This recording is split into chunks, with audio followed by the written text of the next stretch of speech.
नमस्कार दोस्तों, मैं हूं ममता तिवारी और आप सभी का स्वागत करती हूं मेरे चैनल ममता वेज में। कैसे हैं आप सब? तो ये बताने के लिए कमेंट बॉक्स में जय माता दी, हर हर महादेव अवश्य लिखिए। तो चलिए आज हम इस वीडियो में जानेंगे पैसा। पैसा एक ऐसा चीज़ है जो सभी चाहते हैं, सभी उसको कमाना चाहते हैं, या वो मेहनत से हो या वो नौकरी करके हो, खेती करके हो। तो पैसा किसको प्यारा नहीं है?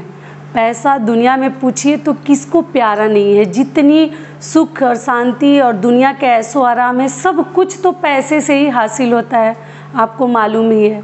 तो पैसा तो सबकी चाह है कि पैसा हमारे पास रहता, टिकता।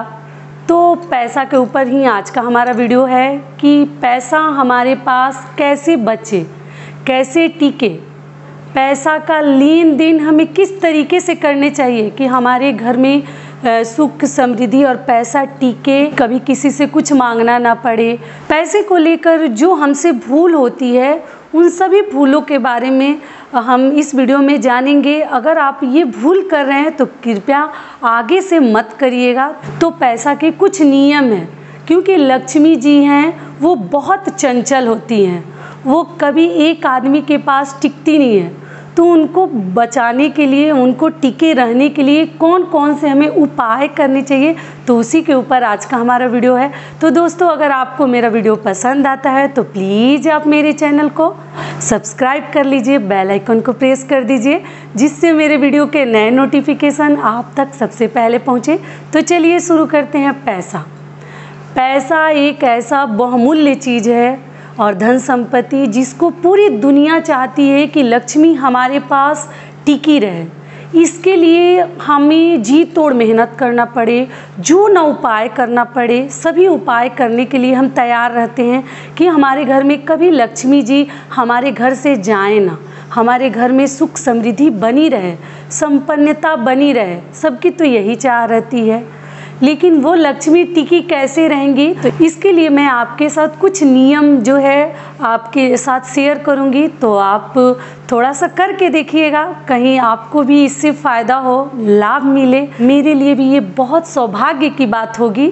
तो आप ज़रूर इस तरीके से करके देखिएगा, कहीं आपको कल से ही इसका लाभ पता चलने लगे। तो चलिए शुरू करते हैं। तो सबसे पहली बात है कि देखिए, जो लक्ष्मी होती हैं, धन संपत्ति किसका स्वरूप है? लक्ष्मी माता का। तो जो लक्ष्मी माता होती है वो बहुत चंचल होती हैं। वो आप चाहेंगे कि आपके पास टिकी रहें तो आज आपके पास रहेंगी, कल किसी और के पास चली जाएंगी, परसों किसी और के पास चली जाएंगी। तो लक्ष्मी जी जो है ना, बहुत अधिक चंचल रहती हैं और वो एक जगह टिक के नहीं रहती। लेकिन जो उनको टिका लेता है, बचा लेता है, उससे बड़ा धनी और सौभाग्यशाली कोई नहीं है। उनको टिका के रखना ही तो बहुत मुश्किल काम है, सबकी बस की बात नहीं है। क्योंकि लक्ष्मी माता इतनी ज़्यादा, वो अगर आपके पास लक्ष्मी जी आ जाएं, लेकिन आपको वो इतना ज़्यादा बेचैन कर देंगी ना कि आपका जो दिमाग है, माइंड है, सोचना समझना बंद कर देगा और आपको लगेगा कि ये खरीद लेता, ये ले लेता, ऐसे खर्च कर देता। वो आपके अंदर एकदम बेचैनी पैदा कर देती हैं कि चलो ये खरीद लो, ये ले लो, ऐसे कर लो, और वो तुरंत खर्च होना चाहती हैं। लेकिन उसी में जो आदमी उसको बचा लेता है, उसको संचय कर लेता है, उसी के पास लक्ष्मी जी टिकती हैं। जो थोड़े से मन को रोक लेता है तो लक्ष्मी उन्हीं के पास रहती है, पैसा उन्हीं के पास टिका रहता है।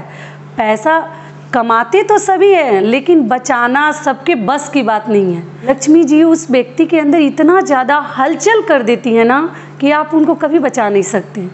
वो एक जगह कभी नहीं रहती हैं, एकदम चंचलता से रहती हैं। और आज आपके पास है तो कल किसी और के पास भी जा सकती हैं। तो कभी पैसे के ऊपर गर्व मत करिए, घमंड मत करिए, कह रही हमारे पास तो बहुत पैसा है, हम पैरों तले लोगों को कुचल देंगे। तो ये सब मन में भावना कभी भी मत लाइए, क्योंकि लक्ष्मी किसी की नहीं है। वो आज हैं तो कल नहीं भी रह सकती हैं, किसी और की भी हो सकती हैं। अगर कोई आपसे कुछ मांगता है तो ज़रूर सहायता, अगर करने के लायक है तो ज़रूर करिए।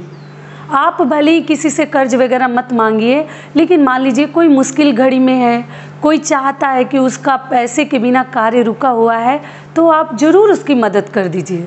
देखिए, मैं एक चीज़ और बता देती हूँ कि धन के 3 गति होते हैं। धन आपको भगवान देते हैं, वो ऐसा नहीं है कि सब आप ही के लिए देते हैं, कुछ खर्च करने के लिए भी देते हैं, कुछ दान उपदान के लिए भी देते हैं, और कुछ दूसरों के सहायता के लिए देते हैं। ऐसा कहा जाता है कि देखिए, एक आदमी कमाता है, एक माँ का बेटा कमाता है, लेकिन उसका सुख सभी को भोगना चाहिए। वो माँ हो, बहन हो, ही रिश्तेदार हो, नातेदार हो, सभी के अंश में होना चाहिए उस कमाई को। ऐसा नहीं है कि सिर्फ आपके लिए ही आप कमा रहे हैं, उसमें सबका अंश है, आपको सबको देना चाहिए।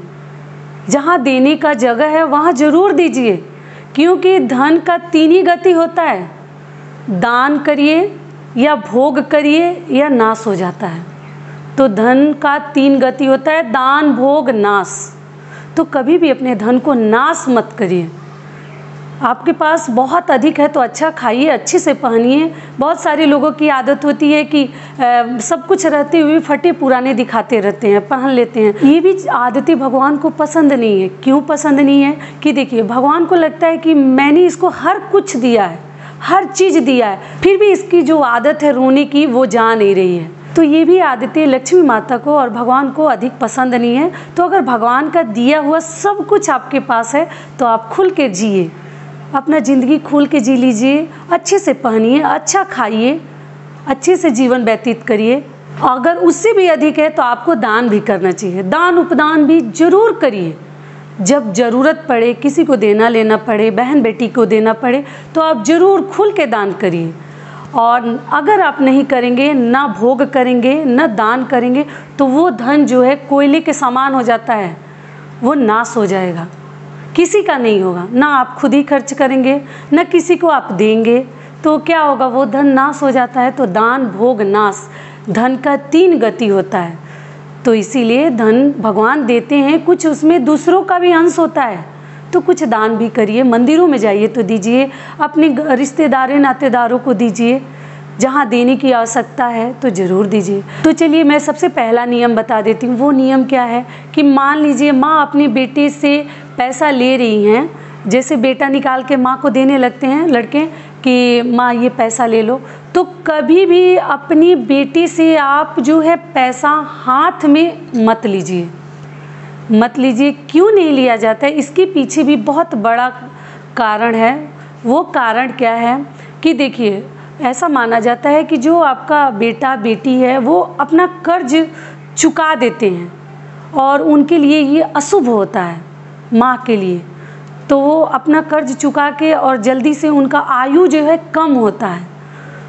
तो इसीलिए कभी माँ को अपने हाथ में बच्चे से पैसा नहीं लेना चाहिए। हाथ ऐसे करके नीचे रखवा दीजिए, या तो आप जहाँ बैठे हैं, या तो आप बेड पे रखने को बोल दीजिए, या टेबल है वहाँ रख दीजिए, या चेयर, कोई भी चीज़ हो, वस्तु हो, उस पर आप पैसे को रखवा लीजिए।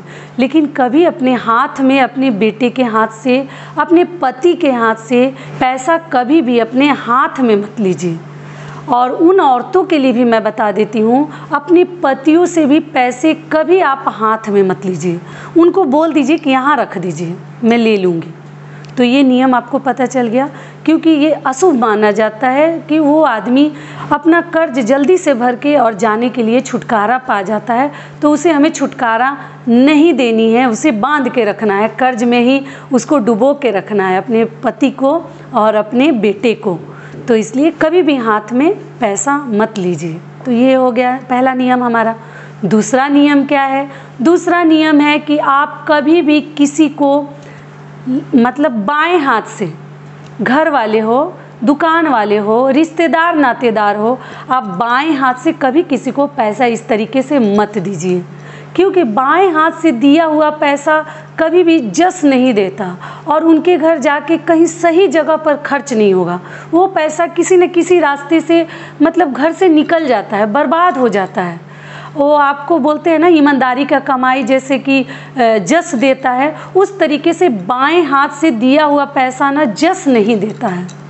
वो जाके किसी न किसी बेकार कामों में ख़त्म हो जाता है, उनके घर में सुख समृद्धि और पैसा नहीं देता है। तो इसीलिए ना आप किसी के हाथ से बाएं हाथ से पैसा लीजिए और ना आप किसी को दीजिए। आप कभी भी दाहिने हाथ, पैसा बहुत मतलब नाजुक चीज़ है, उसको बचाना देना लेना बहुत ही नियम बना हुआ है। ऐसे तो हम लोग बहुत सारे नियम उतना फॉलो नहीं करते, लेकिन जो छोटे छोटे नियम हैं थोड़ा सा तो करना ही चाहिए। तो इसलिए मैंने सोचा कि आपको थोड़ा सा मैं अवगत करा दूं, थोड़ा सा बता दूं कि अगर आप ये गलतियां कर रही हैं तो आगे से मत करिएगा। आशा करती हूँ कि आपको समझ में आ रहा होगा। तो फिर एक बार आपको मैं याद दिला देती हूँ कि कभी किसी से आप बाएं हाथ से ना पैसा दीजिए किसी को और ना लीजिए। कभी भी दाहिने हाथ से पैसा किसी को दीजिए और दाहिने हाथ से ही लीजिए। अगर कोई बाएं हाथ में रख कर आपको नोट पैसा रुपया पकड़ाता है तो भी आप कहिए कि राइट हैंड से दाहिने हाथ से आपको पैसा दे। वो लक्ष्मी हमारे घर में सही जगह पे खर्च होती हैं और हमारे घर में सुख समृद्धि बनी रहती है। तो कभी भी दाहिने हाथ का इस्तेमाल करिए पैसा लेन देन करने में। तो ये हो गया हमारा दूसरा नियम। तीसरा नियम क्या है कि कभी भी आप गुरुवार को कितना भी किसी के ऊपर मान लीजिए मुसीबत ही आ जाए तो क्या करेंगे, लेकिन अगर मुसीबत नहीं आते हैं, कोई कितना भी मांग ले, गुरुवार को आप किसी को भी अपना लक्ष्मी मत दीजिए। गुरुवार को लक्ष्मी जी का दिन है, बृहस्पति देव का दिन है, विष्णु भगवान का। उस दिन पैसा हमें कदापि किसी को नहीं देनी चाहिए। कितना भी मतलब मान लीजिए इमरजेंसी हो तभी दीजिए, लेकिन ऐसे वैसे अड़ोस पड़ोस रिश्तेदार नातेदार को आप गुरुवार के दिन पैसा मत दीजिए। तो ये हमारा तीसरा नियम हो गया। चौथा नियम हमारा क्या है कि देखिए शाम के टाइम, जो शाम के टाइम हम दीपक जलाते हैं, दिया अपने घर में जलाते हैं, क्यों जलाते हैं कि लक्ष्मी जी हमारे घर में प्रवेश करेंगी, हमारे घर में जल्दी से आएंगी। हम लोग शाम को जल्दी दिया जलाते हैं कि सबसे आगे हम ही जलाएंगे कि लक्ष्मी माता हमारे घर में प्रवेश करें, हमारे घर में सुख समृद्धि संपन्नता बनी रहे। तो शाम को अपने घर की लक्ष्मी किसी दूसरे को आप मत दीजिए। शाम को कभी भी रुपया का लेन देन आप मत करिए, बचाइए। इन सब चीज़ों का थोड़ा सा परहेज करिए। आपको कल से ही इसका फ़ायदा पता चलेगा। आपके घर में संशय बनी रहेगी, सुख समृद्धि बनी रहेगी। अगर ये सब नियम हम नहीं करते हैं ना, तो हमारे पति कितना भी कमा लें, हमारे घर में जैसे लगता है कि कभी शांति ही नहीं रहती, कुछ ना कुछ कमी ही रहती है, हर जगह भरा पूरा दिखता ही नहीं है। तो इसीलिए थोड़ा सा ये छोटे छोटे जो नियम है इसको ज़रूर अपनाइए। जो हमारा चौथा नियम है वो क्या है, आजकल तो जानते ही हैं सबके पेमेंट जो है अकाउंट में आते हैं, आते तो नहीं है, लेकिन फिर भी थोड़ा सा आइडिया लगा लीजिए कि हाँ ये हमारे पेमेंट का पैसा है, ये हमारे सैलरी में से हमारे हस्बैंड लेके आए हैं या हमारा बेटा लेकर आया है। तो सबसे पहले आप भगवान को कम से कम उस पैसे को चढ़ा दीजिए या उससे कोई लड्डू मिठाई थोड़ा सा भगवान को तुलसी पत्र डालकर ज़रूर भोग लगाइए। जब आपका पहला सैलरी आए मतलब उस महीने का, तो ज़रूर एक पैकेट मिठाई तो लाकर कम से कम भगवान का मुंह मीठा करवाइए। उससे भी हमारे घर में सुख समृद्धि बनी रहती है। सबसे पहले भगवान को प्रसाद चढ़ाइए।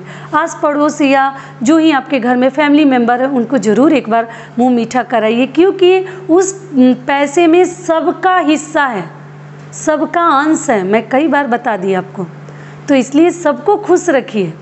ऐसे तो एक कहावत है कि दुनिया में आप कितना भी कुछ कर ले, दुनिया में सबको आप खुश नहीं रख सकते।